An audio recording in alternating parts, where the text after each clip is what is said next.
Sa pagpapatuloy po tayo ng part 6, ano po, dito na tayo sa the consequences of disloyalty. Alam niyo po sa Bible, usong-uso po yung pinapahida ng oil ang mga noo ng mga magiging hari. It is called anointing, no? At tayo rin po bilang mga anak ng Diyos through the Holy Spirit has been anointed with spiritual gifts. Na kung baga pag nag-share ka, hindi naman ikaw makapag-save dun eh. Ang work pa rin ng Holy Spirit, gagamitin kang instrumento. Ano po, anointing po yon. At there are times, no, naalala ko tuloy yung mga dakilang mga ngaral, no? Si Spurgeon, no? Grabe yung anointing na pag sila nagsalita, mga tao ay umiiyak dahil sa pangunguna at pangungusap ng Espiritu ng Diyos. Kaya lang, take note, imbis na magkaganon tayo, kung tayo magre-rebelde sa Diyos o sa authority ibinigay ng Panginoon, ay ang mangyayari po ay walang magiging kapangyarihan. No? Pwede tayong gamitin dahil salita pa rin naman ng Diyos ang ating pinapangaral, pero ang tanong nga, nasan ang anointing? Katulad kay John the Baptist, ano po? Nasan ang paggabay ng Diyos? No? Sa gawain niya na pasisimulaan natin, sa isang ministry na ating gagalawan, nasan ang kapangyarihan at pagkilos ng Diyos. Kaya ang resulta po, like in these verses, in verse 15, 16, and 20, there is always death in relationships, death in organization, death in mission and vision. Ang pumapatay po diyan ay rebellion or disloyalty, no? At pangalawa po, no, hindi lang pagkamatay, no, ang hirap pa naman na mabuo lagi ang samahan lalo sa eklesiya at lalo sa pamilya.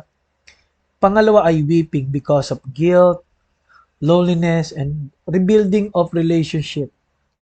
Alam niyo po, pag ang halaman ay palipat-lipat no, ng tanim, mamamatay siya. Ganon din po ang lagi nag-start ng spiritual relationships. Nilagay tayo ng Diyos isang church, may dahilan po ang Diyos. Ano po, tatandaan niyo yan.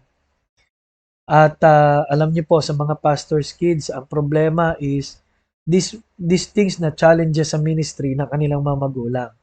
Example is financial and other adjustments. Pero ang pinamatindi is rebellion of people. Sumusugat po yan ano, sa puso ng kabataan. Kaya maraming hindi naglilingkod sa Panginoon. No? Destruction of anointing. Sa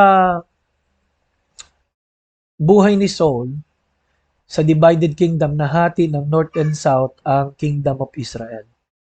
Tatandaan niyo po na dito na nagsimula ang patayan, ang pagsakop, ang kasalanan, at ang Israel ay definitely later on na nabura no? Ang pangalang Israel. 1948, 45, lamang nagkaroon ulit ng Israel. Grabe yung parusa ng Diyos. Bakit? In 1 Kings 11:4, ang sabi ron, si Saul, dahil marami siyang asawa, alam niyo yung word na maraming asawa ay justifiable by politics yan because pag pinaasawa kayong dalawa, bati yung dalawang kingdom. Pero ang sabi ng Bible, the disadvantage is, dahil sa kanila, mga asawa ni Saul, inilayo nila ang puso ni Saul sa Panginoon. Ang puso ni Saul ay hindi na katulad ng dati. Sa paghahari naman ni Haring David, ay marami po ang namatay. Mga anak niya, ang kingdom, marami ring namatay. Ano po? Dahil sa kasalanan ni David. Ano po? Pero because of disloyalty ni Absalom at na marami pang iba. Si Dimas ay heartache kay Paul dahil sa basta niya iniwan, ginawa niya lang yung gusto niya. Si Hymenaeus and Alexander, ganun din. No po, heartache of the church. There is weeping.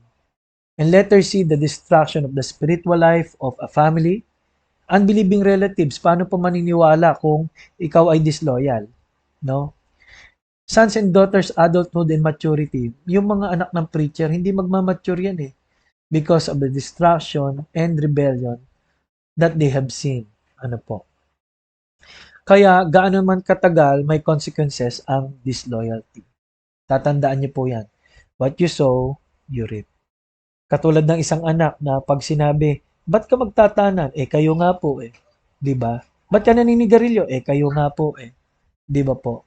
Kaya gaano man katagal, mayroon pa rin consequences.